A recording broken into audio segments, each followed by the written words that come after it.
देश में बड़े आतंकी हमले की साजिश का भारत की खुफिया एजेंसियों ने पर्दाफाश कर दिया है।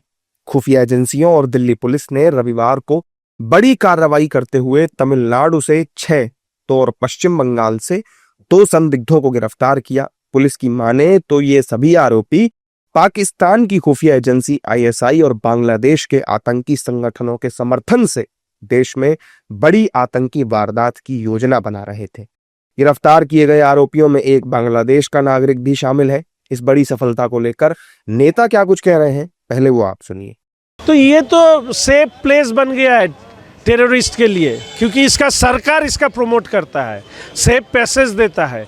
पावर में रहने के लिए इन्फिल्ट्रेटर के साथ टेररिस्ट को भी इधर जगह दे रहा है।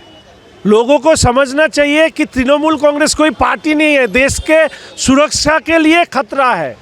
और इस खतरा जब तक रहेगा देश भी निरापद नहीं है, सेफ नहीं है। तो इसके लिए जो करना चाहिए लोग करेंगे और बीजेपी पावर में आने के बाद ये टेररिस्ट को सफा कर देंगे। इसका मतलब हमारे पश्चिम बंगाल को ये सब टेररिस्ट ऑर्गेनाइजेशन सोचता है इसमें जो सरकार है वो उन्हीं का सरकार है।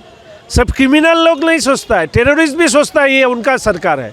पाकिस्तान प्रायोजित आतंकवाद को पूरी तरह से कुचल देना आज नरेंद्र मोदी जी के नेतृत्व में भारत का संकल्प है।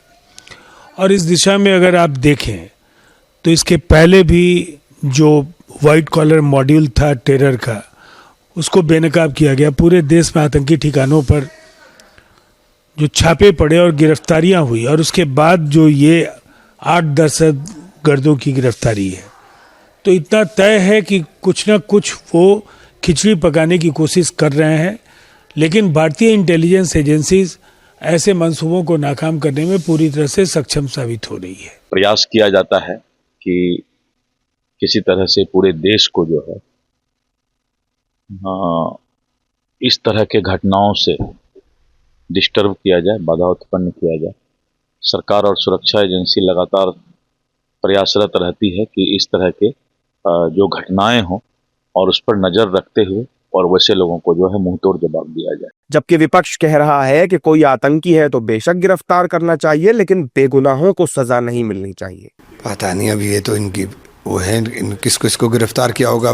20-20 साल लोग जेल में रह करके छुट के भी आते हैं। आतंकवाद के खिलाफ सख्त एक्शन होना चाहिए, इसमें कोई दो राय नहीं है।